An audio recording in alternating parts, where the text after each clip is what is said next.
Alright, ETV Uganda, World XP representing. Thank you so much for watching. Yonna jemusinzira okuba nti mutulaba mwebali nnyo mwebalire ddala. Tusinziira matching Kampala Uganda ne tubona ensi yonna. Mwena batugoberera yonna jemusinzira okutulaba mwebali nnyo kutulaga mukwano. Abali mu United Arab Emirates, Emirates zonna, abali South Africa, all the cities, Johannesburg, Durban, Pretoria, n'ebibuga ebirala byonna awo. Abali mu Europe,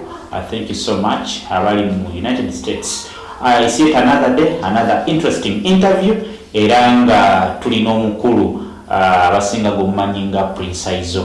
Prince Aizo muyimbi, producer, bayimbi bangi bakolaganye nabo, bayimbi bangi baleese. Tugenda kubanga twayawoya mukono ye his musical journey mpola mpola atunnyonnyole ebisingako. Omukulu ogamba otya taata? Prince Aizo agamba atya? Prince Aizo ali ready steady ate nga mulungi nnyo, ali bulungi taana nnyo buzibu. Bitambula bite? Birungi, fish management ante ebikwasaganya wali wonna kitoyinza biba birungi. Big up on fish management. Ekintu yakikuttemu kati yakirimu. Kati dereva soko tuganda obutuufu. Atulabe yanditaze okumanya Prince Aizo yani amanya gamatuufu. Amanya matuufu yenze Kayira Isaac ni musajja wa Mbogo. Kayira Isaac amanya gamatuufu. Musajja wa Mbogo ndira Mbogo tozi ngani kabula wo muganda kisanze ndi mu Jamaica. Prince Aizo azalibwa. Prince Aizo azalibwa Bungereza. Azalibwa mu kifo bakiyita Stamford, London. Yazalibwe gye bakuzaalira bamuzaalira n'alyoka Kampala naye nga Muganda. Soka otutte nnyo speed tajja kitegeera. Kale nga munaga nti banzaalira oba Mengo bawanze kati banzaalira Bungereza gye banzaalira ne bandete Kampala n'emyaka 5. Kijja kityo okuzaalibwa Bungereza? Kati kiringa nze n'abalera tange ne maama wange nga bali London ne banzaalira eyo. Kaseze byabanzalide sijaga nti banzalide. So mutayimu eyo tata ni mama bali babera London. Bali babera katenze ne banzalide nenga mpeze myaka 5 ne banzalide Kampala. Nenkulira mu kibuga like old Kampala ekyo kiyita Blue Room around there nakulira. Blue Room. Walinga nnyo batundanga nnyo ebintu. Yeah, waliwo yalinga flat eriawo nga bagikozesanga zialinga lodges kali westyo. Nga zili zikona in houses westyo ngabita Blue Room. Blue Room yalinga kuna Mirembe Road side ya. Okay. So ozalibwe Bungereza. Obulamu bwali butya? Obulamu wali nali mwana muto. Ati wali mwana muto. Like ne mwana ategeera myaka 4-5. 4-5. Era obulamu bwali nga bulungi. Obeera man's boy, daddy's boy. Bikimu kibeerawo. Kuba nina buzibu. Tata ne mama. Oyinza okubatuulirako amannya gaabwe bakyali? Bombi gye bali just nti bayawukana naye nga maama wange bamuyita mukyala Sarah Kirumira. Taata wange Yasinra Nyaga. Kati taata yawangalira wakati? Taata wange gyali kati ennaku zino abeera Jinja. Yadda Jinja yabeesinga. Ate maama akyali Bungereza. Maama akyali e Bungereza. Era lye swaga ndowooza lyakyengereza wasikira sikire. Si swaga lyasikira sikire ndowooza showbiz. Era n'okubanga niweebereramu. Ekasobola nti Prince Aizo ni musajja muyimbi tenyambadde ebintu ebitagatta ekudala bitakwatana na showbiz. Nina okujja nga ndi muyimbi nkulaga ekyo nyinza okunneegombako nga artist. Oyinza ogalira nyambalidde bubi oba bulungi gwe kyolaba kyogenda nakyo naye omuyimbi n'okufuna as in a way to inspire others. Okay, so tutwale mu lugendo lw'okusoma. Otandikira watandikira Bungereza oba watandikira? Era of course Bungereza nalinanga kakindagaten kenagendangamu. Bakayitanga Greenwich. Kenagendangamu ka nursery school ako bakayitanga Greenwich. Bakalina primary, kalina secondary still. Then the upper classes zagulu ne university still. Okay. So Bungereza ovayo ng'oli mu kibiina ki? Sinza gamba kibiina kati. Wali mu nursery? Tukitwale bwekityo nali mu nursery. So okomyewo Uganda. How was life like Uganda one? Uganda ekisooka ebeera weather nga tomatchinga nayo n'ebyolya nga tebikwatagana because bayomanyiriza pizza burger basanga muwogo lumonde musinke kati ng'olina okuguma kuba nakola ne jjajja wange jjajja wange bamuyita mugenzi Kate Kalibala kagenda kula naye nga ampa kyonna kyalinawo kyetugenda nakyo kuba kati luli oyinza okuba ali awo bweyagala pizza wakakula olya pizza ate kati eno waliwo Rolex kaŋŋambe ogenda nekiriwo kubanga obulamu bwa bukyuseemu. When did you come back to Uganda? Mama ne tata baali baawukanye? Baali baawukanye by then. Kati ate era ebintu by'Ebungereza nga olimanyi okwawukana okwo nti mwawukana at least mutwala 50-50 nti obadde musajja olina miliyoni oba 10 ku akaunti olina ventures wakola muziri worth billions of money 50-50 mwawukanira awo. Kale maama wange n'aba mugezigezi n'agamba jjajja wange gwe mbeera naye Kampala gwe nabeera naye gwe nakula naye Kampala tikansindike mutabani wange agira akulira eyo nange nga nkwasaganya embeera gye ndimu so ensonga bwetyo. So bwe waddira wano Uganda already mama bali divorced or bali mu process? Nga weekiri bali mu process. So nga bwe balina okujjawo kanisa ne bazijjawo. Atutwaleko mu kusomako wano Uganda. Wano Uganda ntuuka eno bantwala ku ssomero erimu liri Mukono baliyita Center Boarding Primary School. Then wentandikira wonna kuva nursery naddiramu ddala nursery buto then nengenda straight mpaka P7 Center Boarding Primary School. Obulaba osanga otya Uganda? Because I believe these are different cultures. Laba ensoma gye basomamu eri kugamba neswaga wali oyogera nnyo ndowooza oluzungu tomanyi kigambo nekimu eky'Oluganda n'ekyejo ozungu yanoddawo naye ekyejo. So embeera yetya tolina maama tolina taata oli mu boarding school. Fact kyali so challenging nze nali njanyobera ne maama wange 24/7 kuba yali ndoza akuziza oba ekyejo kingi naye lwe basooka okuntwala ku ssomero nzijukira ekiro ekyo bagamba nga ogenda mu boarding school. Namba boarding school kitegeeza ki? Boarding bagambadde boarding kiba kitya like nga it was kind of enticing nagamba kati kangende ndabe boarding kitegeeza ki. So jjajja wange wantwala nandekayo era in fact yakomawo ekiro ekyo akuchekingeko yali abeera nearby. Jjajja wange yali abeera mu town oli Kampala kati ssomero liri awo straight town. Kati antwalayo andekayo emisana nimbalimba tomanyi kagende kukiro kyosinga okwagala nkome ndikuleetere nkamanyi obakuleeta obanga akyadde neologulu ne bakunona ate azigendagenda buzibye era mbuza metro jjajja wange aliwa kale mu luzungu where is my jjajja then metro naga where is your jjajja kiki gweno jjamu abalala gwenobeera nga abalala jjajjawo yagenze wazze kusoma siri akulaba jjajja obuzibu bwava kwanza nali manyi jjajja yagenze kundeetera aba ice cream ng'oyo olweggulo tutambule tuddeyo ewaka byali biwanvu nnyo kati olwawo metro nanekyangiddeko aŋambye infact kyobaokola sooka oyereyereko ne wane eno nga banno oyiga okukola emirimu ndaba nga biwanvu byanjawulo nnyo nyingaze mukomera siina nti oba ngenda kukubira jjajja wange essimu sikugamba ndaba ndi mu kifo kiri strange then nengamba nkoze ntyawo nenkola byebaŋambye okukola naye mu bulungi obw'ekitalo era nafuna space geti teyali nnyo wala naddomu zaffe okuzaali ati nebyeno ebyentolokawo nzuuka emisinde toloke lulagewa ati nga simanyi because noonya jjajja wange nembuuza sikaali yali awo olutegeddeko ku mukyala bwati ne bwati noonya jjajja olwotuli mu ssaawa mmeka ssaawa ziringa mu 11 olweggulu asikaali nagamba jjajja kyokola kati nentula n'asikaali awo nolinda jjajja asikaali yali amanyi oluzungu si lungi alinamu olutonotono naye nga sinamanya Oluswayiri kati wanyimba twalinawo ne kakantiini around akumpi ne geeti awo kuba waliwo kantiini then teachers quarters olyoka okiiramu kati notuka ku dormitories ezisooka asikali natwala ku kantiini nalina ngambuliragulira obuntu naye nga olowoozo bingi ku jjajja wange era yamala nadda ekiro nga saa zigendanga muemu wacekinga ekalabi kitambula kitya nolwadda nemugamba siva like tondeka wano tuddayo babiri era kyankalumiriza nnyo okumoka like tukaca nsooka nasookera nanzizaayo kewaka kwolwo kati okunziza lwali lutalo lwamaanyi otende nti olukwe lwakuleka mu ssomero olutayagala kusoma yanimba bingi nnyo era wesigalayo nowazaayo ebbanga weriti ngenda kugulira akagaali neŋamba okakasa bya gaali nti ate kati nomala osoma nobasinga ngenda okugulira video game omuseere lwalina obusegame ga drive nemugamba okakasa jjajja ngamba nebazaayo the following morning nengezaako naye ngera sibyangeerawo nosoma mpolampola mpola ng'ogyeko challenge yokuba nti wali adaptinga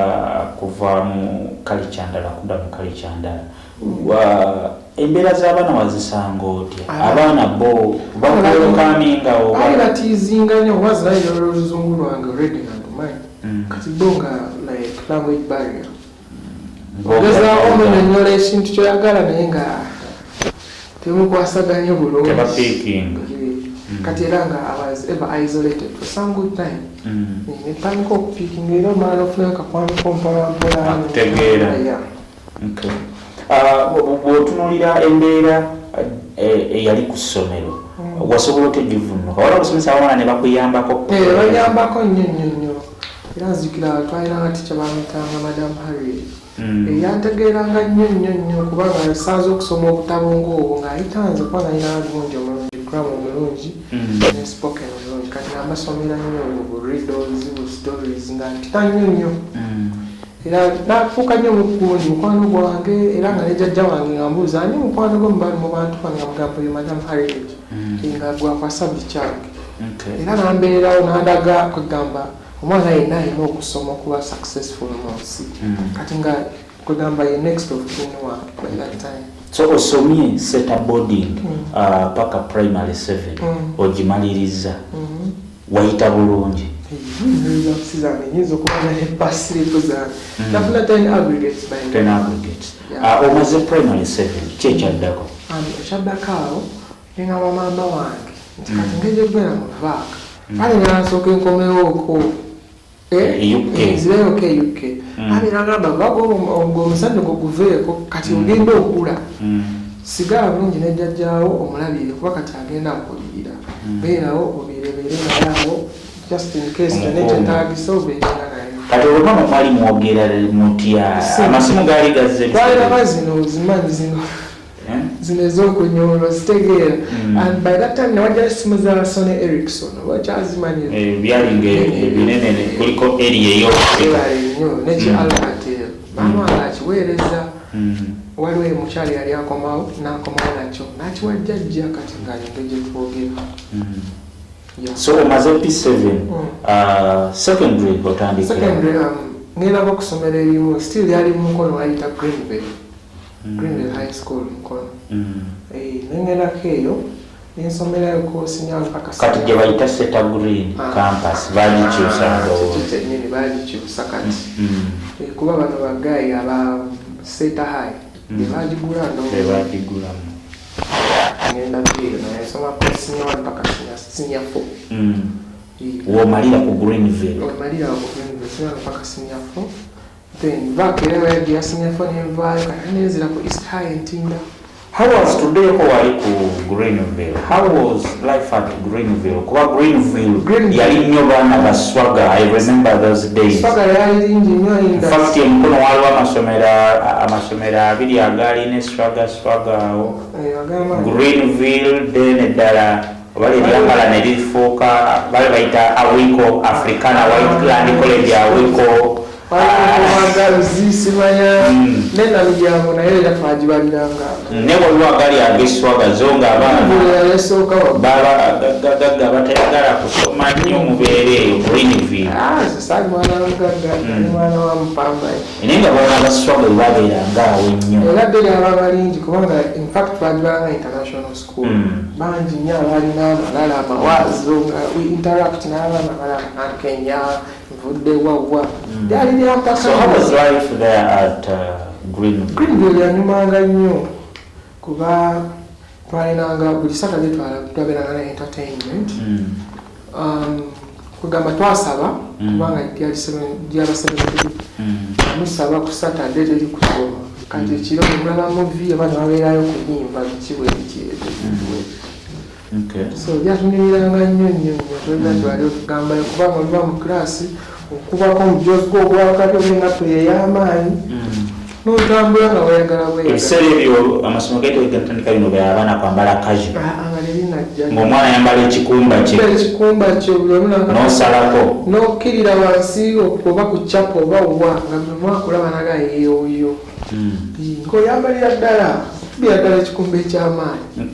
Abaana mu ssomero nga bwe tugamba nti omuvubuka akula O-level, senior 3, senior 2, senior 3, senior 4 abaana babeera ne ba boyfriend girlfriend ku saidi yo kyali kitya? Alina okubukuta atalina mukazi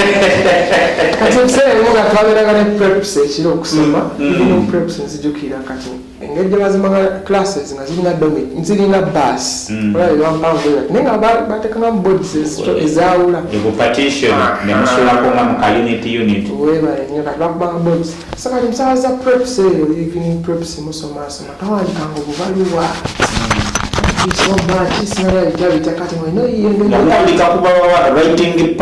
awandika katapula nga kano enkutte nowandikako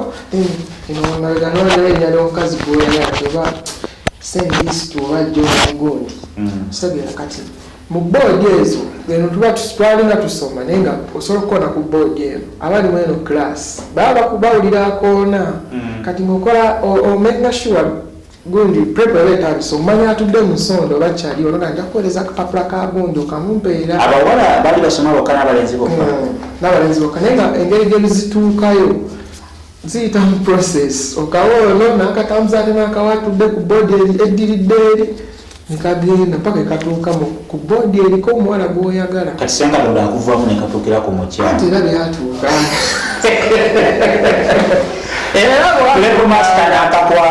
nkugambye emigo gyabeeranga wafuta prepsaawo bagabakwemis joan nga basomanga ani akawandiise gundi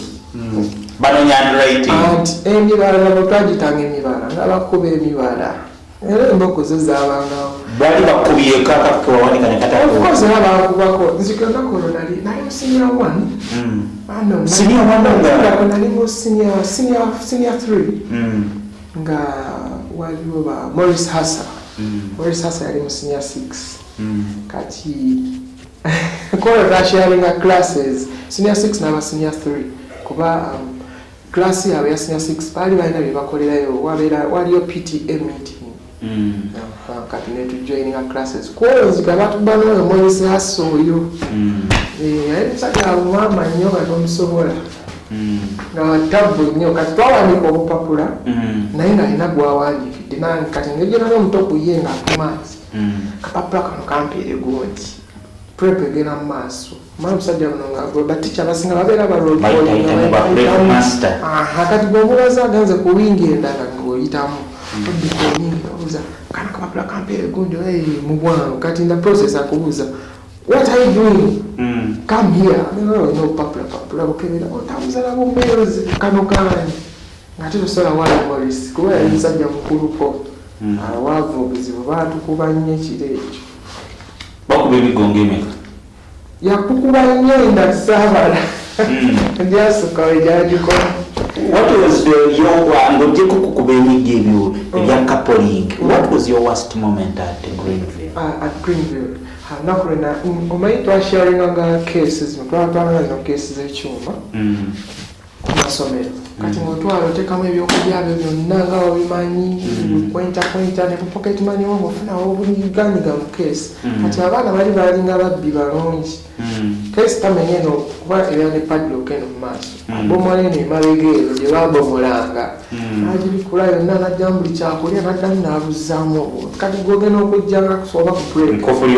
kufulu kweri bukimu kiri mu position naye omugulawo nga olina eyasenguddemu buli kimu mu case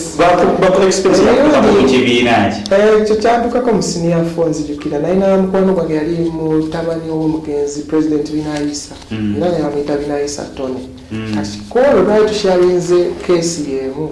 yali ateresezaawo ku apetaawe twamitanga apeta abeeranga butono gwe basiikanga yabateekamu ateresa apeta ati nze nga sireeta ebyo apeta nga sibitegeera bifaanana byabangako obutungulu kungulu kati ateresa akadonga kakapeta tuteeka mu keesi yemu kati baabibba ne tudda ku lunch time nga keesi kufulukweri naye nga temuli kirimu ate nga kwolwo twali tutwasibwa ffenna nga bwe tulaga tutambula babiri yo notuka nga keesi nkano nagamba oba wafunyeyo muobenzi ojja noggulawo nenga ate mba nayise odda ndi naawe kati awo ate olwava obuzibu yankyawa nnyo nti apeta alinamu bye oba bitya kugamba kyansukako. Alright, ETV Uganda, Wande XP is my name. Tuli wano mu ETV Uganda studios tusinzidde Machinge. Tuli ne mwana mwezi Prince Aizo is a producer atenga muyimbi. Ovudde ku Greenville ogenze ku East High. How was life at East High? We're comparing. That is A-level. Kati ku Greenville bali ba 7th day. Kati natusaba nnyo naddala ku Sabbathi oluusi ne batuyitamu after lunch ne tusaba. Kalala ntuuka ku East High abasajja basiraamu nnyo nga bakuba omuggo. Eswala zo zaali zabuwazo buli omu ng'okola kama mulina okusaala kira kintu East High yali ennemesezza era bwe twamala senior 5 nengamba ani yamufunirayo nayirayo anko wange ng'asomesaayo no like yali neighbor ng'abeera ntindeeyo nanga mama wange nambuuza kati somero kyeddungi omutabani we wayinza okugenda somero kuba kati waliwo Tindaview ne East High kati nagamba Tindaview lirimu abayaye bangi naye at least wali ku East High waliwo eddiini bakuba n'omuggo anayita agamba nti obaina omusajja nga ndi mutono muwogoofu bwe nti kyokwetiggula bunakambisa bubo ng'amalala gali mukyenda kati ne bantala ku East High Tinda anani bali bakuba procedures nga sizimanyi saawa z'eswala nga sibimanyi nti oba tusaala ssaawa 7 bameka nze nga manyidde ebirala kege bakubangamu obudde sinayo mikwano kiri awo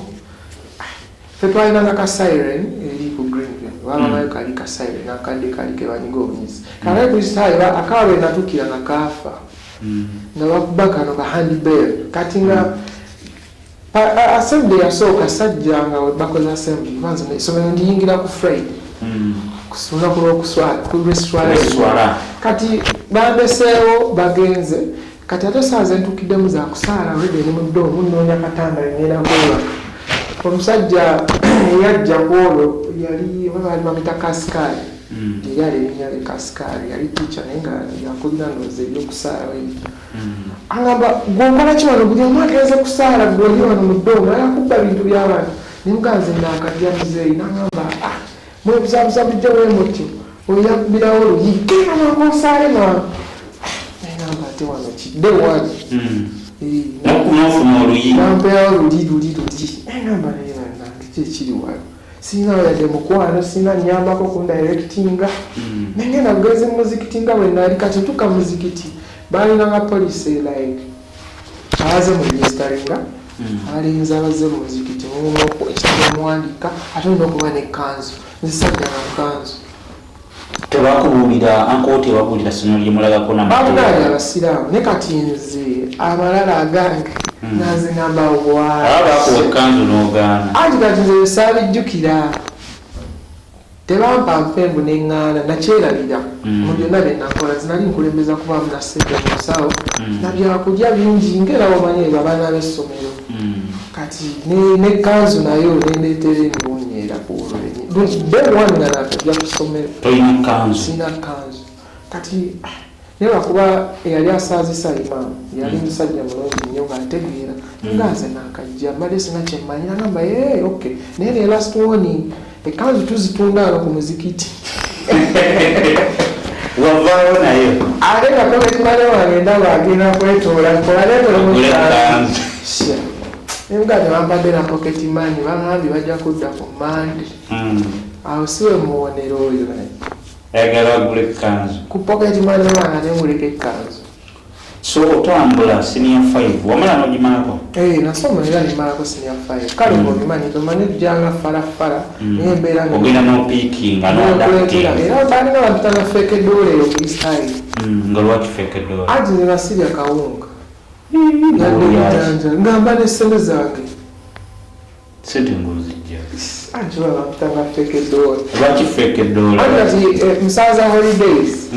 ngejjo nabeera bali ku blue room around kati nabeeranga nnyo n'emikwano gyange mingi gyakolanga nnyo mu wino omwo kati nga babeera n'obusawo batunda obugattogatto biki kati ne bandeetamu ekintu bwe kityo nga mu holidays mba n'obuntuntu bwentundatunda bweti ate jjajja wange ng'asolooza akatale akali awo nga kowino bakayita bakatale ka so kali kumpi n'akatale kowino waliwo akatale akali ku bbali kati waliwo ne paaka webale nnyo kati ng'abasolooza buli obusuulu buli kanaku nyamuno onoleeta 2,200 ettaka lyali liri ettaka li of course ali mugagga nnyo so waliwo n'ekifo ekimu waliwo kati bagiyita saara bedi yakwatako n'omuliro batikkulira ku kabodi kyawona waali wawe kati nga mbeera muno obusente kuba twatundanga obuntuntu jjajja mukubyeko enjawulo z'okusolooza bameka abeera mu katale eggulu era nga nze zibanzine mugahale tufunye abantu 5 nga naye tufunye nga 2 kale anakola ki tewali era nga mbajja ne ssente kale jjajja alina essomero kaali ka nasare kali awo so nasare eyo bamulimba muwonge bwangamba basomeranga awo abasajja abo bangi basomera bali nasare kati nga nze nkola risiiti esebamu saawa zankola risiiti sente zenze mu banki nga ng'oluusi nteekayo bitundu ng'omwana w'essomero omwami weyeeyi kati nga nzira nga mali ssente so east high malirawo senior 6 malirawo senior 5 si senior 6 senior 6 bwekya senior 5 baatuka ekiseera nga batabuse nga bakuba omuggo just okutuula namuwala balina alina shariyayo after classes mututudde wano kati nga gwotudde wano nange mukolaki eyo couple tekikkiriza akyalingaala kati nga bawala temusoma nabo mu kibiina basomanga nabo mu class batula saidi eri kibafine mutuula mu class ku desk yemu musobola otuula ku same desk naye after classes kiki mukola n'omuwala oyo kuba kati wano wabangawo teacher nga nakyobola kyabanga fine kuba any time teacher can come around naye kati wano bakusanze mu kafo kali fane kali kozi ngamba mukola ki that's coupling coupling yakukubya nnyo so ekikujjayo gwe Crystal kale abekyo zija Crystal kirala Crystal nali nkola combination nali nkola PCB senior 5 kati tama egenderera banziba obutabo bwonna babubba n'ebitabo byonna babibba byonna kati ngamayina kutandikirako ebiseera ebyo nga oba tolina bu pamphlets obwo nga bikusumbuwamu n'okubanga oli fully equipped ate nga muzeeyi banga ndi muyaaye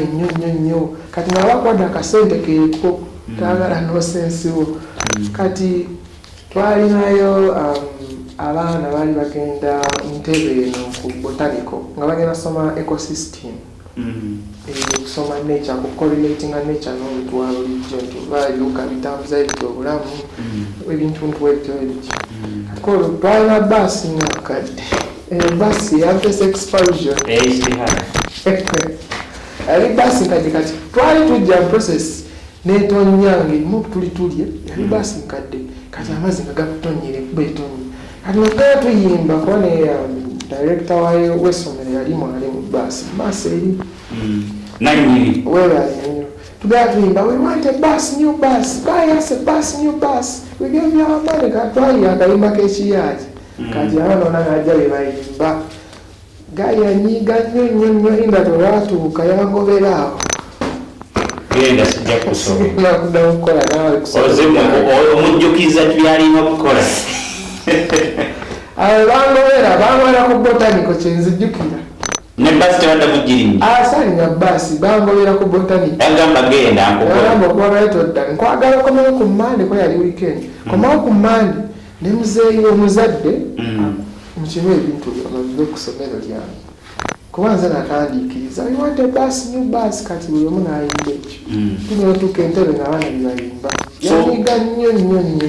ogenze olwo kati otandika otya mugenze kutuwa gwe bagobeddeyo ani kati nze bangobeddeyo naye nga kati jjajja alina mugamba nti walina mwezi kujja entebe okuzzewaana sente omwana w'essomero saawa ezo buli kimu okukagamba okireseeyo mu keesi yo muki kati gundi wadeni waffe kyava mugamba nedda si yekka yatandise ekintu ekyo babadde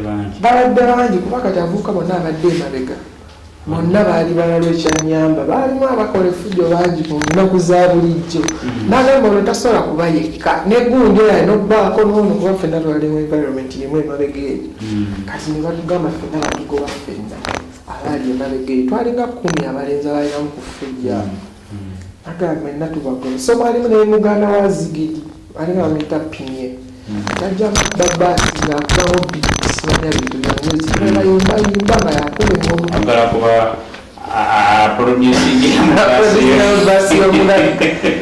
alinga bazigiri bamuyitanga pinye nga tumuyita pinye ebiseera nga tulyanyo DJ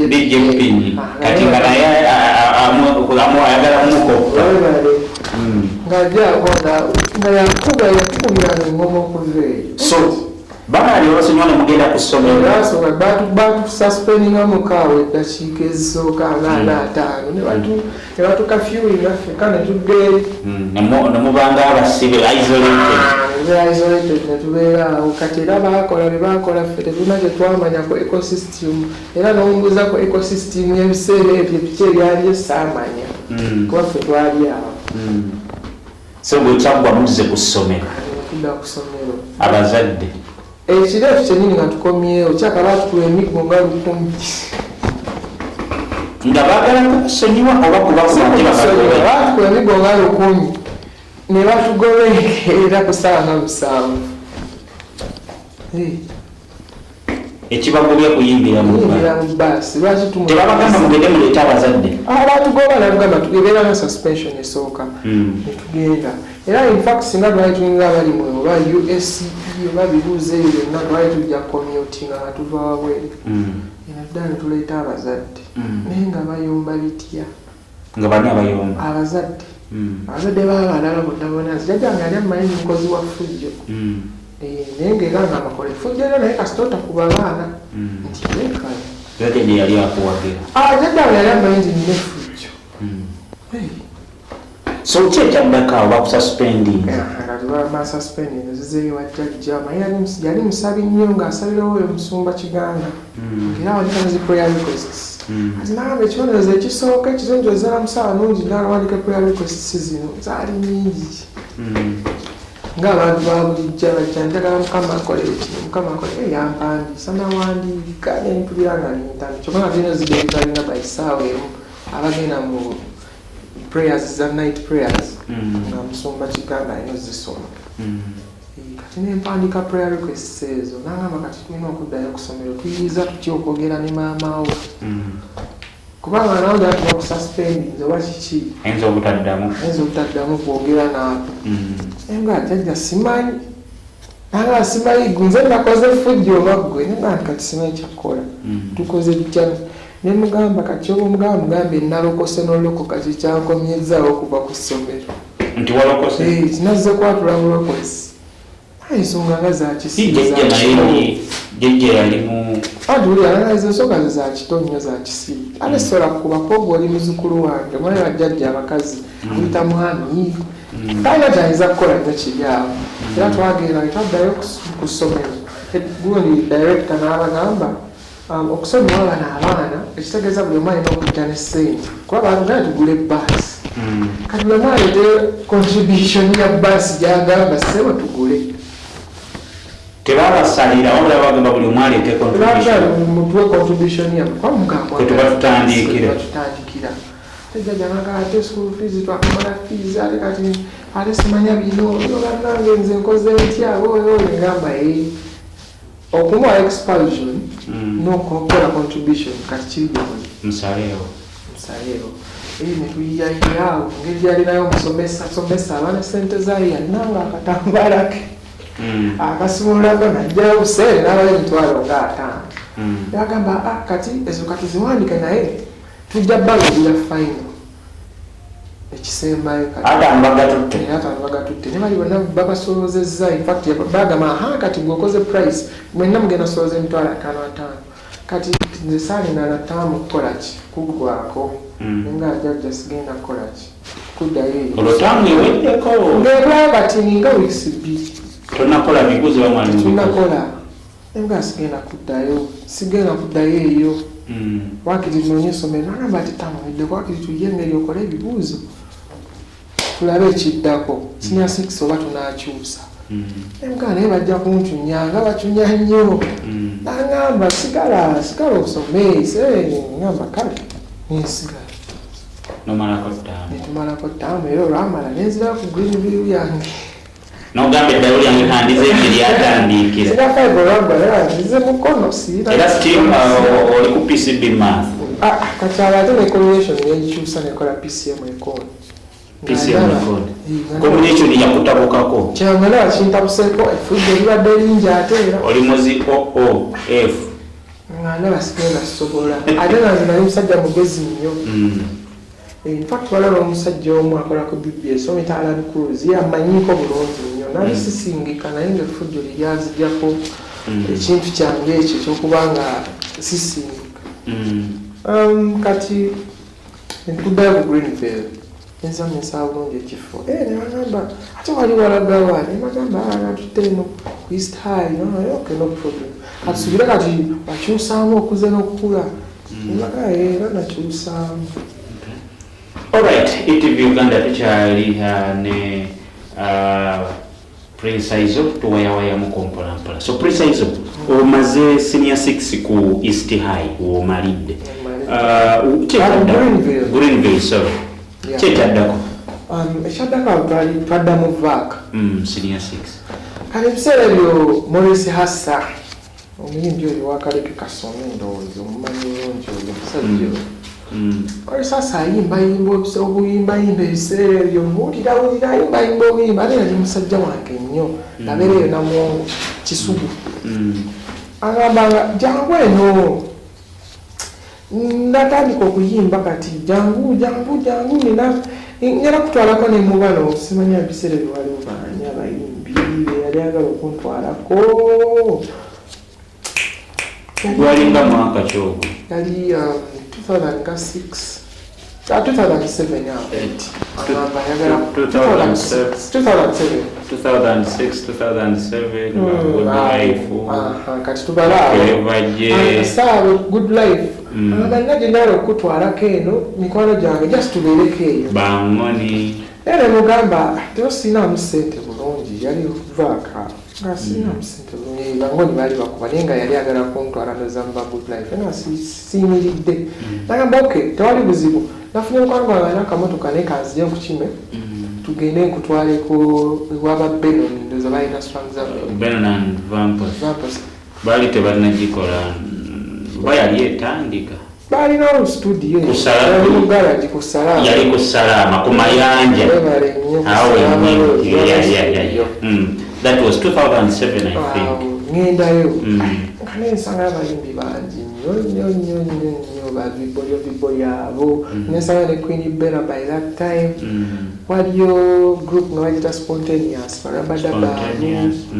yalina negayi bagala yayimba naye wali abagayi bangi ne bangoni nga gye bali wali ne bapita Miles School bali bagenda kukola biki noza bali bagenda mu shule bali bakola video y'oluyimba ndo soko olulindeko oluyimba nalwo tugenda kati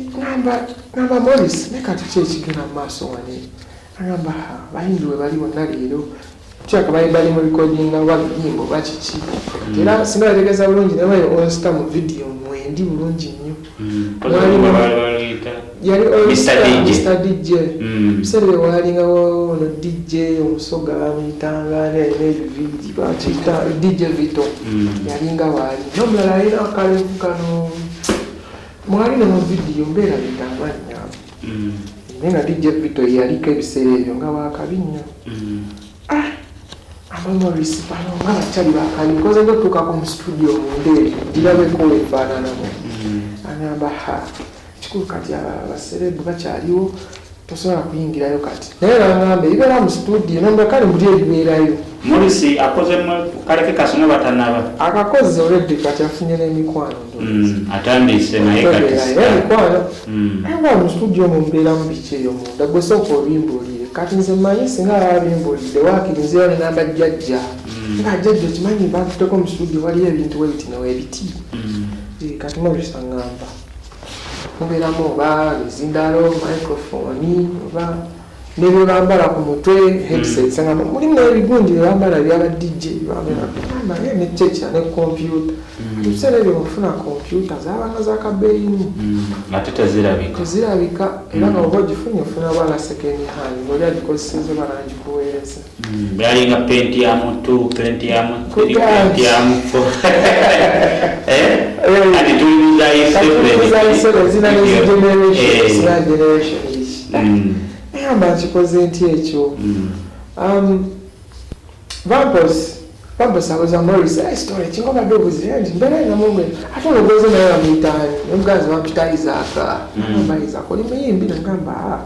nali ntalina okuzinazina breakdance ku ssomero mbyerabiddemuko eyo nalina sawa za entertainment nga nzinanye ebintu bya ashareimoji ebyo era nga tosobola mu breakdance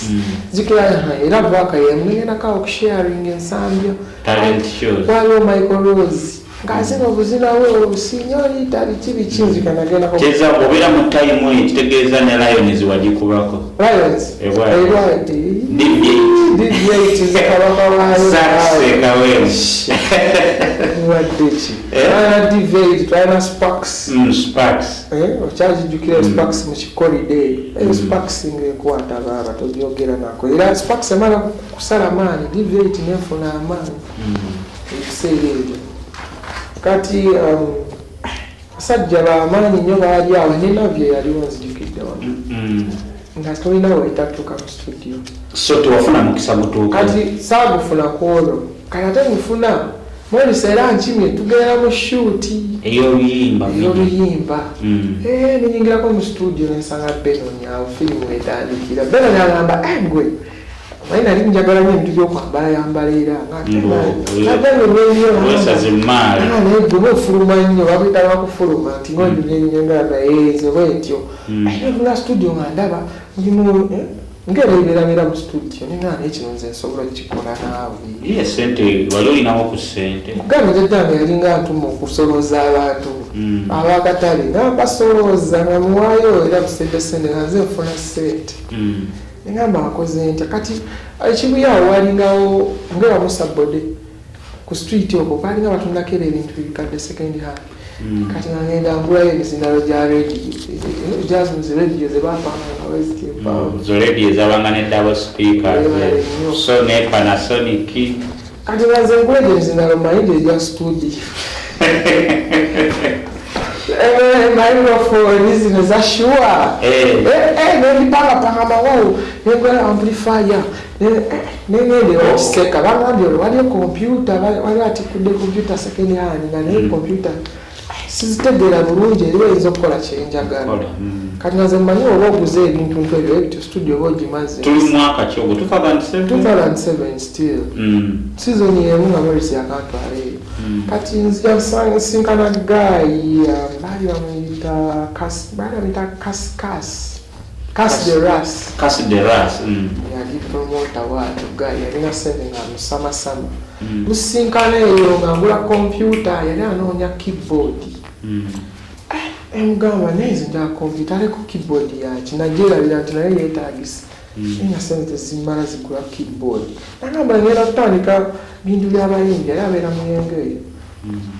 nina abayimbi bange omu bamuyita Asmaya Magla ebiseera ebyaliyo ge bayitanga Magla nina Magla yali yagassemu ne ababala babayitangani baali babiri manyagerabidde nsinga noono omukazi wange ennaku zino ndi wa dancehall mwana bamuyita Empress kati ngolugayi bamanaginga ngenda managinga bano we bati engaba niyo mwana wange managinga nanga kumanaginga okolaki nze ndi muyimbi kali banyimbira nno ddala gojja kuddamu abaadde oluyimba jjukira nalabye nalabe nga binyumidde ndamabisa avimbavimba beebakabi nga nze nyimbira ddala nagamba kyekiraga mbu oyimba kayimba kati akayimba ka Morris nkamanyi bulungi kaleke kasome nga wotawulyanga nakayimba kaleke kasome yegomibwa akakayimba nemugamba sha bweza kubuulira bwensayininga gayanabaha kategedde n'abapiano kankwe namba yange yessimu nja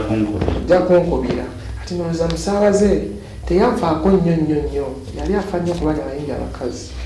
nemunoonya yakola ofiisi awo ebiseera ewaliyo club bagitanga oba swe obagiwulirako yaliwo nangamba tumitinga awo sebiseera nga ne Jamaala ajjirira bulungi nnyo atandisa okuba obuyimba bwe ekiro nensanga mu Jamaala ng'ayimba bulungi engamba nomusajja naganze enyimba kale oba wuwo Jamaala ndowooza wajjira oba wuwo ng'akayimba gakuba nnyo nemugamba nsayininga nagamba enze enyimba kali kaleke kasome atuli mu kirabu bakubaka vidiyo kaleke kasome mugamba muzamuze omukulu mugamba muzeeyi kakati olaba nze nosayininga nagamba kayimba keeko nemugaa keeko naye nga njala mujja kumulamuwa naye nga yetegeeza naye nga mu vidiyo si yekkwe olinga musajja kulumu ate munene engaaya vidiyo gwensayininga olabe tugenda kukola esente kati waliwo nanyini festive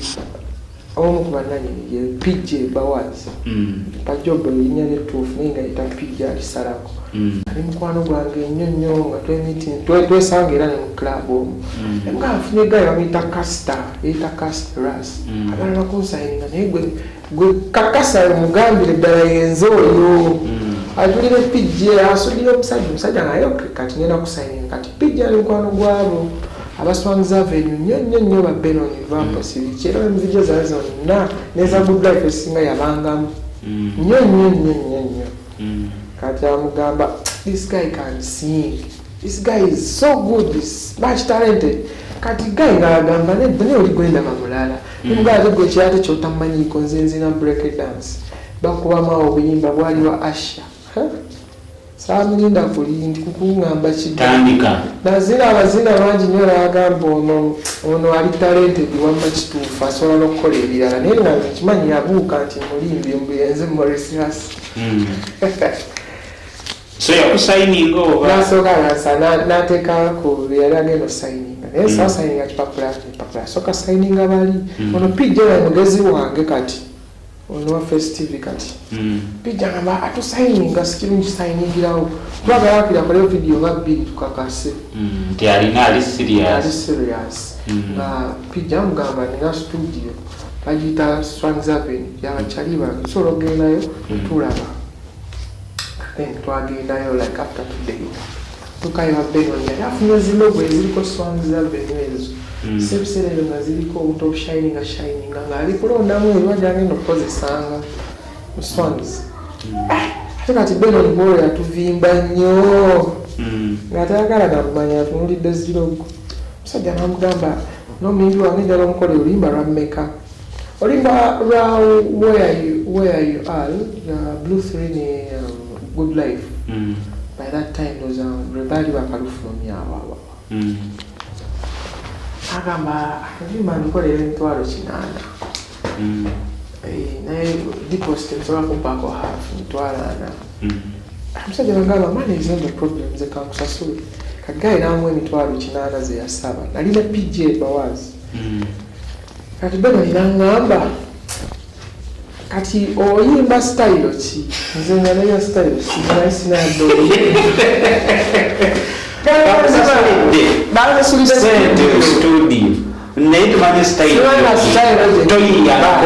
siwani nagakola dda akavaasi oyo sitagali okutte sentenyala street naawe omanyi nga muyiiya yamugasya bwekuba kukuba ingoma nkulage ngenda okuyimba oluyimba wano ogenda ntya kati kasita yali mwali ebiseera yali ayambala akasawo ka crossbar we kati atunywa buli kimu bijja abanywa bbiya biki naatuula mu studio alinza muyimbi wata aliko ye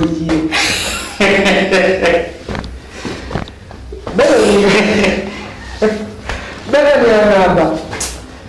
naye eyimbyeko nemugamba kula engoma nagabasola kula ngoma ngasimanyi oyimbye nga eramu nga simanyi baita track oba instrument oba kiki egamba toyina amaawo sound nagita sound nena amaawo sound yonna nkulagera bana ine nanfuuyira akagalo bireme bbaawo kubanga kati kasita ngamba mwana totya ampita ngamba totya musajja mulage confidence weda gyongambe tijyokozesa bwano musajja mulage confidence omulage buli kimu kati ebiseera walinawo ga yamitanga Oscar Muwange yali songwriter ebiseera ebyo nga baliko obuyimba kati yansanga mu studio ndoza nga azze okukola onyimba ebiseera bye yali awandika nnyo obuyimba era bwakolanga nnyo bwe yakolanga beno namugamba ndi bize nkyakolera omuyimbi sina linnya ly'abayimbi kyekisooka tolina linnya likola ze Isaac zigira ddala kulyange kayira Isaac ati berenanga kati olinga tugera biyitaani Oscar waali Oscar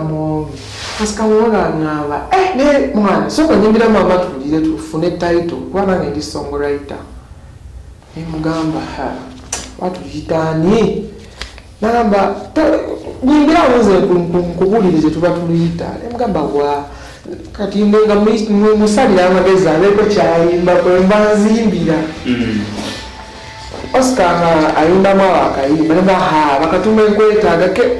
obanda kimala tukole n'okukola naye nga just erinnya sindaba kumanya tuufu kati Oscar yagageera nnimba simanyi kuyimba yadde obuwandiika nasooka nzizaako ewabweru nagamba mbuli amazima omanyi okuyimba naye emugamba yaddala kati kagwe kankubuuse simbangako sina linnya lya muyimbi sina kyemmanyi agamba mwana ngoli mutagali kati ogenda kukola otya bakosa atusanga naye wabweru yali abawere bapakinga jja esitorizenzeno amugamba mwana tinoono kyali wange yayagala muyimbi wakabira naye kyakabiri ajja kukikola bamposayingira gayagamba mwana ogenda kukola otya bisero yalina kareveni kamotoka angamba omanyi tuba tukola kati nze kankujjewo tugende mu tawuni nze njabbaga nti nagenze nekozesa ettiizi twabalekayo mu studio. Alright, it's in Uganda where the Spirit representing. Thank you so much for watching. You had the Musinzira okutulaba tukyagenda mu maaso ne Prince Aizo. It's in Uganda tukyali wano ne Prince Aizo mpola. Prince Aizo. Omusajja akuddusizaako tutte. Aluta mu kibuga yalina amasimu wanku William. Tubeereeyo ngamba naye nga ekyobokola nja kuwandikira akayimba ojja kudda ngamba kyekyo kati manager akuba essimako ate olazeera emuga waliwo ekibadde agent wano jjajja adampisa naye nga nzira kati nenindako nagenda owulira nga kusudde waze tonics Alan Tonics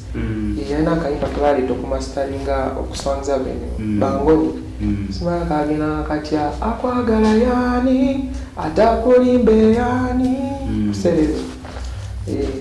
kati nangamba kati producer akugambe tujja kudda munaku nga 2 tujja kubeerawo tukomeewo kati bwe yampeza ennaku nampa bigi ne chance okweyiya kwezoganya kati saalina nnyo gundi kasita oyo kumbuuka nti saamanya nengenda wajajja nemugamba omaye kiriwo studio ndayo ebeera mu studio naye simanyi wabijja byannina byenagula nga bakusuulire sente z'okuyimba sandayo wabenonize nebamubuuza addawo omusajja ozisse addawo okundaba ku video shoot yago eya All-Star gye baakola Mr. DJ era mu video omwendi agamba kati wadda nemugamba nalwala naye kati yenawo najja kudda sente gyeziri eyo kasita saddamu mulaba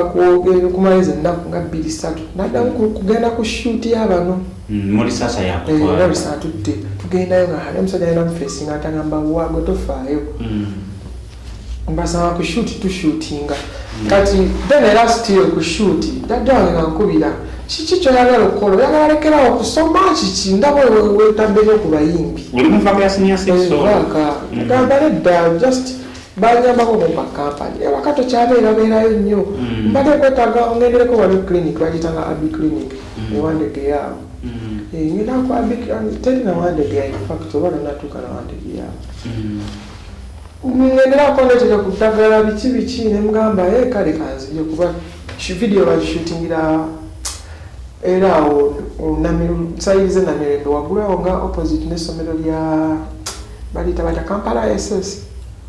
Kampala SS. Kyaka Kampala Secondary oba kiki something like that. Ne opposite oba shooting video kati ng'era kindina kumpi. Just nsobola okutambula wano ennyaka boda n'enzira wali ewaka. Eyo tumala shootinga tuvaayo. Kyajja mugamba omanyi nze njagala bintu bya studio eyo okusinga. Okay, nzirukamu ezo eddagala naye nga munyumize. Nagenda ne mufuna eddagala ne mugamba eddagala naye kati nanga sirina bulungi ssente. Naye ebintu byagala gamba maama we asobola obiweereza. Kati tugenda towards December biki. 2007. Naye na anti wange ngadda ava London still kuba family yange nene nnyo eri London. Nnyo bangi bali eri. Kati ngadda andeetera ebintu ebimu bye bamugamba ebya studio kuba balina bye baconsultinga n'agamba studio ebamu ebintu ebi. Bagula second hand kuba byabanga bya bbeeyi ate nga tebyabika. Then ne babindeetera nalina nezi computers nali nagula. Nenjiguza gaayo omuna kakagambe mba nagigula emitwalo ng'ataano nagimuguza nga kakadde kuba zaali tezirabika.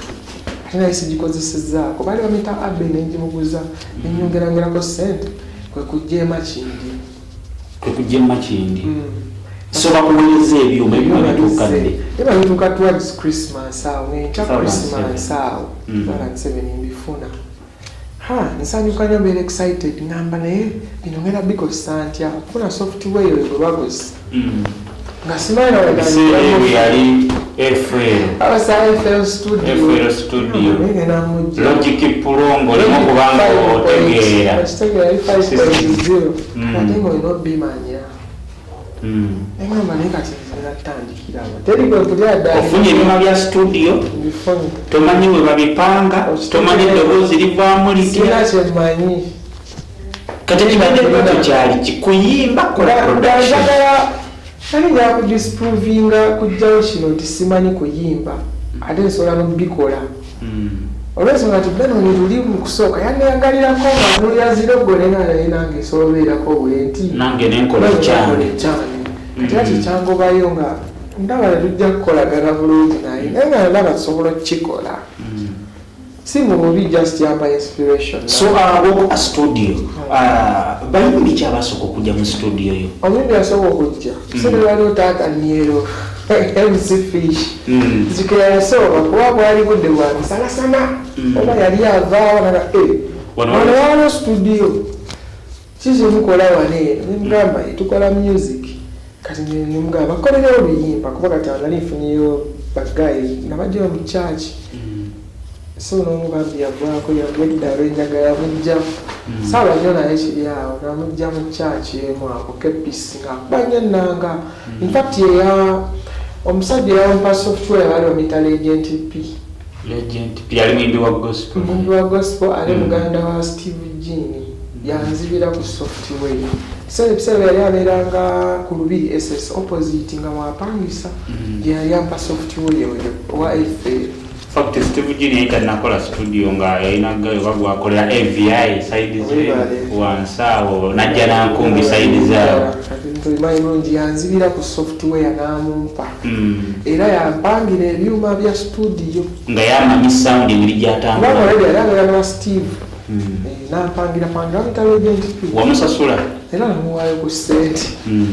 Namuwa ssente n'abimpangira bulungi n'abinkolera nga embyagala bibeere. Software tetumanyi mukozesa before. Then nagamba naye nabukwano bwange bukolawe buti buti nsobola obukuwa bugira bukutandika. Nembuleeta. So customer yasooka bamuyita MC Fish. Taata Nyero. Yasooka Mukama Records. Akuba luyimba ki? Ebiseera ebyo oba luyimba ki? Siba balitamu enkwawa. Ebiseera ebyo lwebimba byayimba alekayimbe ku basweet kids simanya omusaawe bankole ntya. Balitamu enkwawa. So mu studio yo time eyo ya breakthrough luyimba ki olwakujjayo lwewakola? Ogamba mu studio anti kati abayimbi baali bangi abayitira mu studio eyo ebiseera ebyo nga omanyi ndi muvubuka nze nzekka yalina studio wano ku Makindye wano bavubuka kumpi oba mu Uganda yonna mu bavubuka nze nali mu studio era nzira Makindye nasanga studio emu baali bagiyita Kaani yaba massage waliko kugundi wali wansi ku kalenda nasanga mukama ntekeo kama then kusanga road ngaliyo Swans Avenue ne gundi yarangoni gudena anango inakola studio kati sero naina just the bamune tablet square yali asoma nenga akakubeera musomesa wa primary ngasoma musomesa yali musomesa ngola ye side center ekigumbule balazo kati bijjo mama ndetera ngamba na kazini wange abera ekiranga masolo kuba ebintu bya producer no kunanga nangawo ye geta kata so najuse de bamuletanga kwa producer ngayagala kutwegattako ngalabe ekintu kikula kuba just de yasanga nina tipswiz yali asomera ku ssomero alitanga ni Machinge secondary ngadoza yali asomera ate yenga kimwangira okujja nnyo ku studio kati bwe yasanga nga ndino yo tipswiz fago nasoko bana emba indi wona abasinga babeeranga awo kati just ate nafukanya mukwano gwe kati ate just naleta omuyibi gwe bayitanga Dax Katero yali abeera masajja eyo nzogera kulira byosomera kati awo tiimu ngegenda ekula nga nonakyo okugambayo so wali okulabakozi production nga toyimba yakuyimba nkyalayiga production oyo nga naye naye asumbuwa nnyo ng'olaba kumaliro maliro budde bitawanya kati walawo producer wamuyita Didi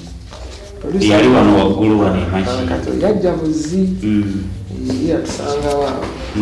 yajja buzi yonna gyeyava kuba namulabanga ku debate ng'azina break dance I think ajja 2008 yeah 2008 kati nagamba naizo kiri kitya nemugamba kiriyanze wendi wano nagamba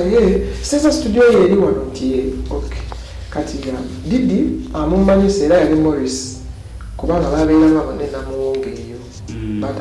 yatandikiza obeera nemanyira obundi Didi nga agenda azina abazina ku debate nafuna ku busente wabeerangayo negondira opposite ku church eno KPC waliwo abayimbi bagenda nga opposite nerabiddewo so agitanga bati wabeerangayo club bali bagita Sabrina's Pub kati John Sega yali gundi ono bamuyita musajja ono naye yaliko omuyimbi ku hoteli yo nga wakagimalako okukkirirangaawo wansi bwoti Sabrina's nga bayimbayo buli babanga talent search era tebamanyayo Jamal nga bayimba nnyo buli Saturday nga bayo talent search negundi karaoke nights era nabera ne Buchamani nga zo yayimba nga Buju Banton ebiseera ebyo bayingamba nengattemu onalabirala kate Didi nga ze Machinge nekamera nga agamba tuli wali wansi oggala otandika okukolera negamba awo kirungi nange ndi wano eno nekubanga olwegwe Morris ajjala chekingako nga naye abeera nyo n'olubibi kuba baali babeera bonna enamumungo kati gwe kyokuyimba otandika ddi kuba nkulaba olinako oluyimba era nebibi oluyimba samuwebba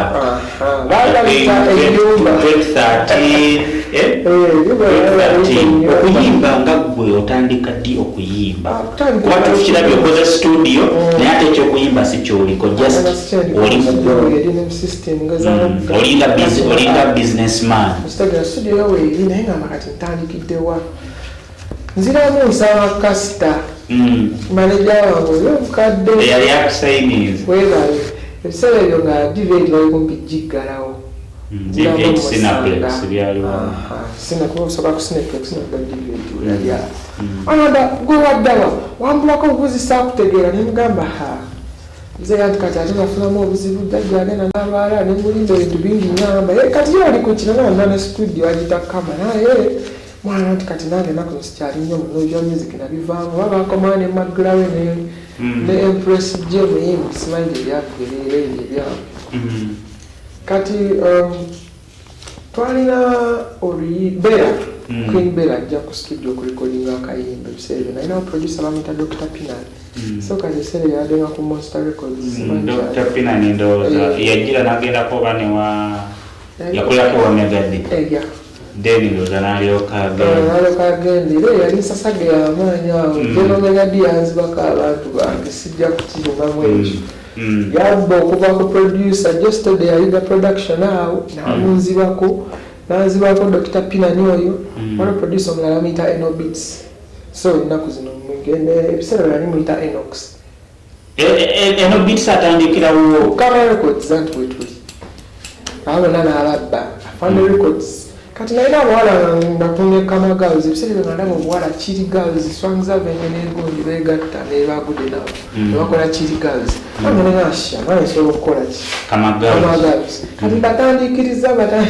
ddaaki naye n'abanzibako ani ababba General Megadi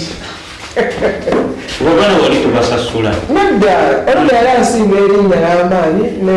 experience mu business mu industry kati ali nabo n'abanzibako General Megadi naye amanenda kukola ntya bifunera y'amaanyi nnyo n'ateekawo embeera kati abaana baavanga eno kukama baatambula ne bagendako mu Megadi ne bajjayo ebigambo ebitali bituufu oluusi oba byalina bituufu nga omanya ebya bizinesi kumira kumpi bibaamu nkokola weebiti Megadi n'akyala obulamu bwe bwonna nga yinza oyita ero n'alala oyita eri nampira oluyimba siba sirimu anti yansangawo sijango yali kati naye nanziba batobani nampira oluyimba siri mwana wamalaaya negamba ye ate nze wamalaaya kati ate oluyimba yalukubira gwe andi kati nze abavanga eri ebajjange ewala omusajja yakoleddemu omuyimba empala nayo before nga tanakola studio mwalinamu obutakkanya ne Megadi tebwalina okuba nze naye sinaba kimulinako nti kikino just kyemujjukirako yajjako ewaffe nga sisita wange omu akomyewo okubeera ndani biseera byalina kipajero Pajero short webale nnyo ajjako ewaffe nga sisita wange akomyewo kiraka baali bekwasaganya simanyi kuba yayinza beesaanako e London so simanyi naye ndibagenda ngeeyo simanyi ne kati ate awo ng'omulaba nze namanyi byakusaagirira biifu yakulira ddala ssebo up to now azisimirako buzibu oli mukulu wange ate mbeere ne biifu ku mukulu wenna muyigirako buyigizi munawe mba nkyali awo nga bakasita bange bajja ku Kama naye ng'ate bano be balanya n'abalaba nga bakubira awo Kama twavaawo Kama yakiwulira ekigambo kino Kama yasenguse yazze eno kwafaaze era ng'oliro nakyo omugambayo buli gwotunuulira abadde nga kale tugambe nti empalana lwaki ebeerawo nti Megadi yasula bizinensi yo sakitwalanga mpalana kyetuyinza okugamba ali mwana muto nga simanyi kuwala nanti kyetuyinza okukkaanyaako nti Megadi yajja n'atwala baproducer babiri n'atwala ne Kama Girls kati bujjukira omuyimbi bwajja okukola atwala akanamba ka producer kati akuba direct owaaye Pinani oliwa ati tuliwona ate emakindye ku kesisi aikyasala okunnuma mu byonna Pinani yamutwala n'esooka nguma kati nesigala ne Josted oyo nga Josted producer si muyimbi nga producer nga yalimbayimba ebiseera nga awandiisa akayimba Bolingo ne Nkulungula ne bakayimba neyangulyani Tipswiz kati ekyasingira okujjira eyo yonna ekyasinga okunnuma nabayana ne Josted nga tusiza kimu tuli kimu kenyako kalyako mungumyangumya kuba yali siwa akabiri mu production nga Pinani nenga nze ngumidde Pinani kagenze kasita Josted waali ajja gikuba endongo ena gikakasi kati nenfuma ndi mu facilitate nga buli ngeri yonna akuba endongo kati olwegula olumu batuyitako baali balina shejinja eyo naye ng'omukulu Megadi aleka ali mu kasine ey'ejjinja olwedde nga ye yabasooseeyo ali kwezanyira zaala kati bano n'abaweereza emmotoka zaali Nuwanga bbiri sebiseera nga akoze group agita Last Battalion naye nga Last Battalion yonna abalimu bakama yabajjawo so twakola olimba before nga bagenda baliyita Wine Me Up in fact yali all star ey'okubiri ng'ovudde ku Mr. DJ kuba muri all star mwalimu Fidempa oba wali omuliddeko Fidempa yaliwo nnyo wano music namuleeta okuva e Kenya mwalimu Fidempa Gampos yalimu Bera yalimu mwalimu Roden White Kabako mwalimu omulaba amita Kakopa yali muganda wa DJ Mike naye kati ennaku zino kali mu South Africa nalimu n'abalala ba Kama Entertainment basiira bijjo fenna twalimu All Star before kati gundi bamubba naye Josted ate nga twali tubeera ffenna nga manyi kyali wange gwensigazza ke kasuwa ge nali ninawo kati nuyina okuddeekeera nkube essimu takwata nga Josted kiti kati nawe natuulanga emisana omaika studio yange weri opposite waliwo studio kati D Records era naye yajja ku process awo firimu nnyingi era kati ngeno tuna Josted ndaba aveeno nga ku D Records weri ayambuka bwati asala ekkubo aweta kwa fandi ngoda mubira tankwata nezande mukubira nga yanyigidde nnyo talala nakundaba ninga ate abantu nga beefuula nekadi amusuubiza kumuwa nnyonyi kiki Josted naye n'agenda okuva ku mpaka olunaku olwaleero Josted naye n'agenda kwa fandi naye twesanga yes naye ekintu kiri bondi eri bamuyasiibula talina kyeyaŋŋamba so singa ate naye yajja n'agamba Prince Aizo mwana byabaawo kale nasamu nakola bwetyo bane kiba bwe kiti Josted yanuma nnyo okitegedde yagenda bugenzi kugamba abeeranga eyajyamu olukuwe kubanga trust yange yonna yali kuye nga so Josted wagenda gwe wadda mu mitambo n'ogambe ngo makanje ekubbire siddamu kwesigamu kati ngagayantama Josted anziruseeko ningamba bannaye kati ki ekiddako wano ebintu nga bikalubire seero nenfuna producer bamuyitanga Catex noleeta musajja munene yakola nnyo obuyimba bwali bungi infact fiisha oyo abujjukira obuyimba obwo bwakubakuba nnyo kati nereetayo Catex netusooka tukolakolamu ne Catex naye ng'ate naye simutegeera bulungi kusinza ku kyenali njagala abulamu kati ate naye nga mpulira olwegula abeera wa Megadi kati oyinza okuba bagendayo okuyiga ate kuyiga ki ekyenjawulo olwegwe baalina mukkamu bonna nga baliyo kati baalinga balityo enamba ki ekiri wa Megadi eyo nga ntwalira abantu bange so right now bwe tuba tutunuulira 2020 tutunuulidde Prince Aizo right now 2020 2019 yaweddeko nga tulaba Prince Aizo Kama Records weri ate akomyewo ng'omuyimbi production wagitadde kati ki ekiriwo 2020 tuli mu music still oluyimba lwa soke ku luyimba lwa Kenzo Namyekozo Semyekozo lwa Kenzo Namyekozo lwa Prince Aizo olwo Namyekozo ndingulabira bifaanagana anti era yawukana ku mugendo etya kati nsinza kwawukana ku mugendo bwe manya nti ekitambula ETV nange neetaba mu ETV nemba omukozi era tefuna amagezi alala akola Kama TV kati mbayi ntambula nyo ne MC Fish oyo tuzunganga nawali tuyimbe ino ne tuyimbawa kati mu process abakazi bakayimba Kanamyekozo before basinajja ku stage ntuka ku stage abakazi basanyuka nnyo bagamba kiki naffe singa tufunayo omuzira waffe atuyimbira Namyekozo neŋŋamba wendi akonja kayimba before nengendako ku TV emu nga ngenza okukyala omukyala omu nkolako interview ng'era before nakuba oluyimba lwa Semyekozo nga na oluyimba lutrendinga nnyo ate badimandi weeri ya Namyekozo omukazi oyo nagamba naye waliwo muyimbi asobola okuyimba oluyimba Namyekozo waluyimba nja mutya naye mugamba nti wiiki ejja nkomawo nalondoza naye amanyi nsaaga nenduleeta nevidiyo nenjita so 2020 non-stop music Prince Aizo music mungi nnyo gwegeno Outer Kama Records ne Kama Films okay so MC Fish ye manager MC Fish management yakikwasagana MC Fish tukutumiddeko yonna gy'oli taata Nyero MC Fish mbaliremu so kati musically industry gibaddemu abayimbi bangi booleese ne gundi yakolerawo baddanyizi ku mapeesa babatamudde babakola kikuwe naye namugjeeyo mukono ku kyaki emu so which means nti gwe obaddenga training field kati nze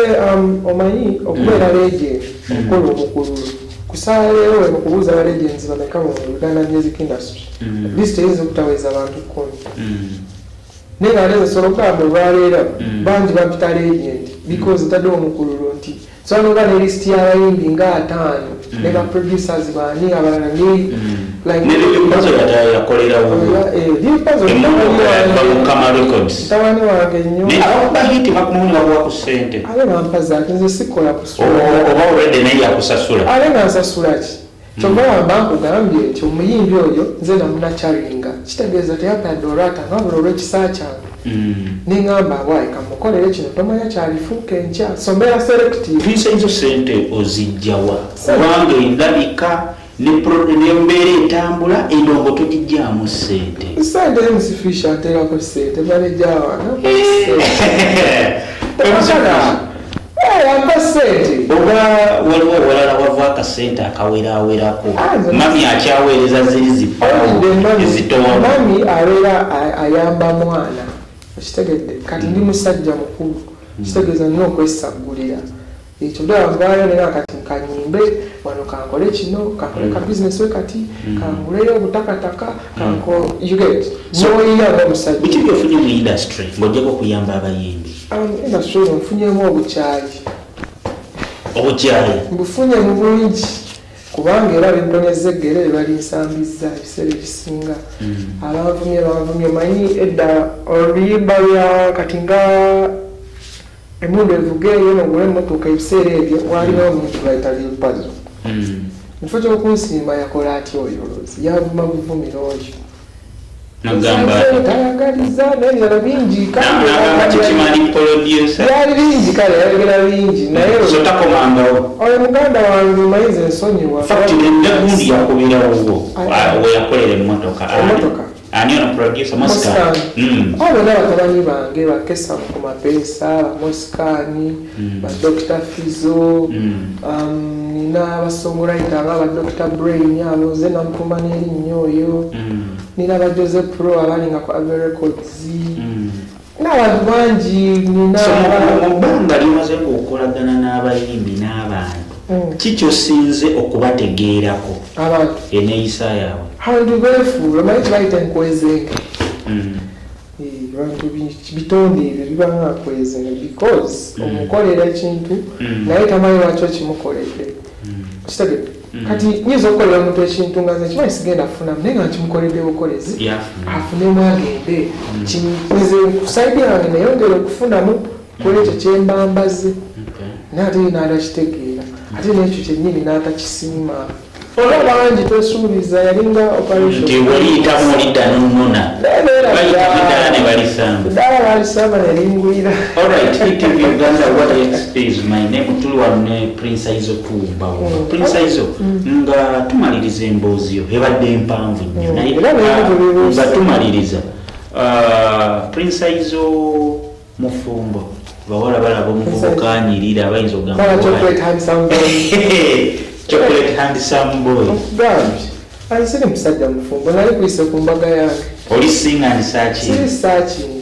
si sachi waliwo beba sachi ali mba sachi ngabaki olwedde chocolate handsome boy kati sachi ngati waliwo sachi nga manager wange ndalonda konfyo ajja sobola okay ebbanga limaze mu industry ogiraba otya ekula endamabe right now industry ekula kuba ekintu kyonna ekikula nekiba kikoze by 1% like okisiimanga kubanga before twali tulina bintu bingi nnyo naye kati olwaleero tuli mu digital migration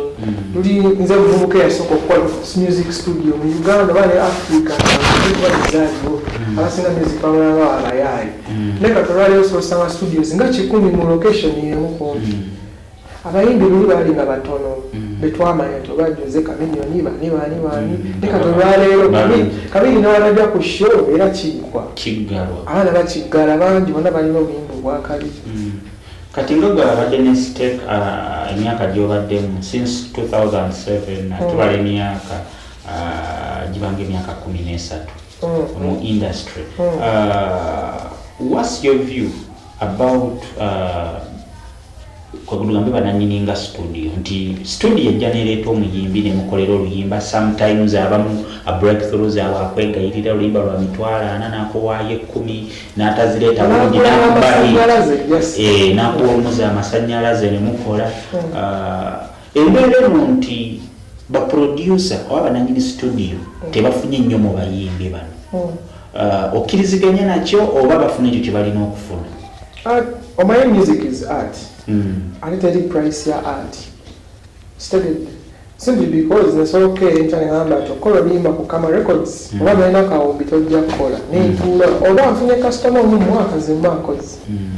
oba settinze price settinze price yange so nze nsuubira tebafuna kimala kubanga mu nsi ezimu endala zino zikuzeeko nti oluyimba okuviira ddala mu studio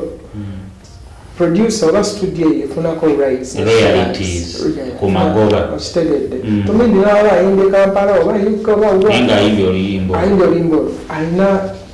percentage gyawo studio eyo kikyolaba ekibula mu Uganda do you see the copyright yebulawo ddala mukola oluyimba ba stakeholder bangi ababeera involved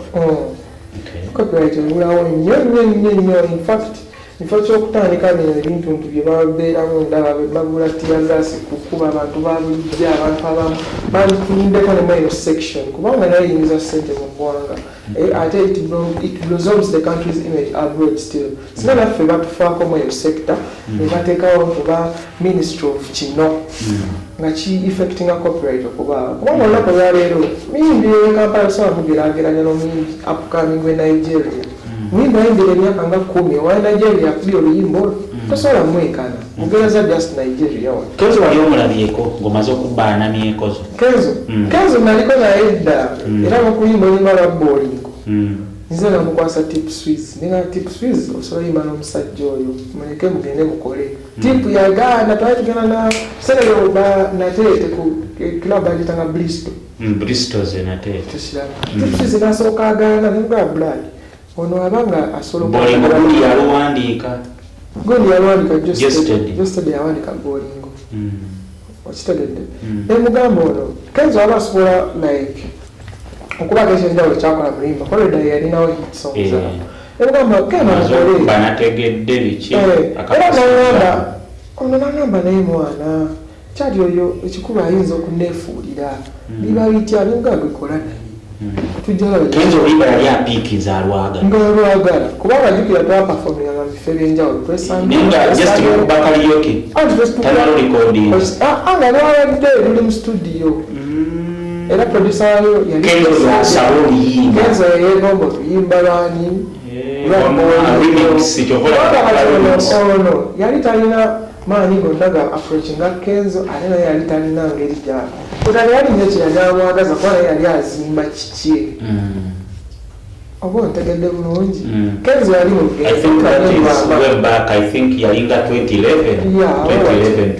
Kenzo talina kyagaza tip swiss by then naye tip swiss yayinza okwetaaga oli naye talina access kati advantage endala wejjira nti Frank ajja yali muganda kugaba ono bamuyita kojja si muganda wabula bamuyita kojja kuba mwana sister wono oba nfunye bulungi tip swiss mwana wa sister wa Frank kitegedde nera yakulira ku bukojja ndowooza ekintu bwekityo akusalamu era yakulira kati balina engeri gye bayamwerizibwa kubanga Frank olwawulira kakayimba Frank ajja okubanga like abaawo bane kusalamu eyo biki nange nateeringamu paati okubanga nejja live standinga because nalina audio studio nga yalina video studio so nemuyambakotandika nti bajja live audio nze precise nalimu kitegedde so kati kyayangwira nnyo nono Kenzo okumitinga ono omwana kuba kati eri Frank yakubamu akayimba ako nga twagala bakole video so Kenzo akayimba ako nga kalungi kitandikirawo bolingobamukolera mu Kama Records era nalala version esooka entuufu era remix bajja bavoicinga studio ya Kama eri wano neibanga yali remix wano okukama nowobeera nti tuli kati remix akola mastering oluyimba bavoicinga Kenzo ateekamu amaloboozi ge nga remix ya mastering project kakati Princess nga tumaliriza bwobaka kibuulina eri abawagizi because 2020 okomyewo musically production ogambye wabitadde oline manager MC Fish Management ekintu akikwasaganya. Where do you see yourself this year? Entambula tumanyiza kwena interviews ng'ogyeko nanyekozo enyumba tulina nyingi nnyo because bw'obanga oli mu nnyanja ng'osula ku nnyanja kitegeeza obanira ennyanja buli weezigira wonna oba n'ekyennyanja oba okiserese mu kooti naye kibaawo kati nze mbeera ku studio waliwo Kama Records nga audio studio waliwo eya video Kama Films n'ebbangi naye already weeri in place position. So who owns Kama Records? Omusajja amita Prince Aizo ya owning Kama Records. Musajja mugabi. Ngenda kujja nange nnyimbe yimbe mulina akayimba kange. Yimba melipira ddala. Ndani waise mu kamera ngobe bizabuzi. Tebayatula. No just calistic abantu nonga top 10 n'embangu yawo tyana mo simanyanze suspect laser. Kandi yanji bakalako bayiseeyo ba Dr. Bitone Gurabite. Ba Triplets C. Nina bangi ba gourmet kuba gourmet in fact yasulagala gourmet ye munjukira kuba twali awo nga ebiseera ebyo nga I think it was around 14-15 ng'atambula najjawo ku Kama nayitirako awo n'ayambuka paka eri ku Kizungu ng'atambuza n'ebintu bikyuka. Nze neewuyanyo interview omudde yakola tiyegulako limera Prince Aizo wadde kuba kati nze olamutwalanga muganda wange kwasijagala mutabani wange kubanga nange nali mwana muteera sitiirwe namufunira nga tusula awo oluusi ffenna awo oluusi nemutwala oba ewange naye nga siwulirangako ng'aja wakyogera. So in a nutshell abayimbi Uganda tebasiima tebajjukira. Sijja kukitwala wendo kuba mulimu bangi n'abawala kati nga Grace Khan kati ate Grace Khan namutwala nga sisita wange kwena ne mama otuuka okufa nga nze mbeera naye awo studio bambi tukwasaganya basasha Brighton bayimbi bangi bali Puzzle naye Justin tebakola tebajjukira. Tolina muyimbi yenna yali akujjukiddeko n'ogamba ono yayitako mikono gyange naye bambi ye ali kiriya. Abakugamba muyimbi ki omuyimbi gwe kale guyinza okugamba nti bambi abadde nnyo na tabu kwati nze osanga Gravity tayinza kuneerabira wadde bambi muyimbi nga Dax Katero yo webali naye era nga wano nawali tebatuukiriza kye twakola simply because no studio Kama si yange ng'omuntu bangi abagizimba okubanga weeri kati leero ofuna success lwaki toddako emabeganoako kyokola kuba tukoze n'abantu bangi baddeko ne producer Didi still mu studio yemu twakolera abayimbi bangi nawe sitajja kumenya naye Didi ekimubuzizza naye okubanga takyalabikalabika yafuna depression. Didi mwali mu Uganda? Mwali jeddawa ekawe mpakubize Makidi yamuddukira mu ddala yabaleka abasajja bamulaga nti talina makulu kyokka yababeererangawo yakuba engoma ku bwere yagendamu sente faagalako naye byabatwala ebyuma ebyo buli kimu era Didi nemuza ku Kama ebyuma yabitutte naye jantukole tukola naye omutima nga abaddeko waggulu tewali moral bulungi naye nga mutuufu singa abayimbi abamu bajjukira kuba bonna buli kimu nkimanyi sinabyo sitamakingisa bonna batandikira Gravity ati byokugamba byonna bimanyi bijja ku source naye era bamwerabira balaga naye kyasobola songa ate olunaku olwaleero muyimbi omugezigezi kale oba omuyimbi ajjukira baye baproducer nga Didi Kangeze baproducer ino ojjukira manyo gye wava Didi n'oluddayo nemuwaayo just oba buli omu luyimbayimba oba sho akyasobola okugamba owaani kubanga omusingi kyekikulu olwaleero abamu tebandifune na BET weewaawo singa teyaliiwo si mu bubi naye nenjogera kyekyo. Alright, ETV Uganda, thank you so much for watching. Tubadde ne Prince Aizo tuwayawaya muko naye akomyewo 2020 akooye ebyokuyamba abantu nga ye tafunamu naye asazeewo ekintu akikwase n'amaanyi kuba abadde akwasaganya kino nakiri naye birala yabitadde akomyewo abakuba omuziki abantu abagala okufollowinga bawe social media handles Prince Aizo Muzata ku Facebook, Instagram, Snapchat wonna. Alright, thank you so much for watching. Era gye musinzira okuba nti mutulaba osobola okuwabula okutereeza okukomentinga okusharinga okubaako naffe mutuyigirako naffe tulina bye tubayigirako mwebale nnyo okutugoberera mwebale nnyo okubeera naffe yonna gye musinzira okuba nti mutulaba mwebale nnyo mwebalire ddala ku kamera nkoze ne Aaron Bobo. Thank you so much. Mbaagala nnyo omukulu tunaddamu nate ndowooza buli kipya tujja kubanga abantu tubabuulira ekiriwo nakyo ekigenda mu maaso kituufu era nsanyusa nnyo okubaako wano ku ETV. Waawo amayesi yeetaaga amazima. This is 2020 tulagirana 2020 Australia abantu beetaaga amazima. Bantu bakoledde industry eno naye tebabajjukidde nze kati ngenda nakutalisiti y'abayimbi nga 5 etaddewo bennakyali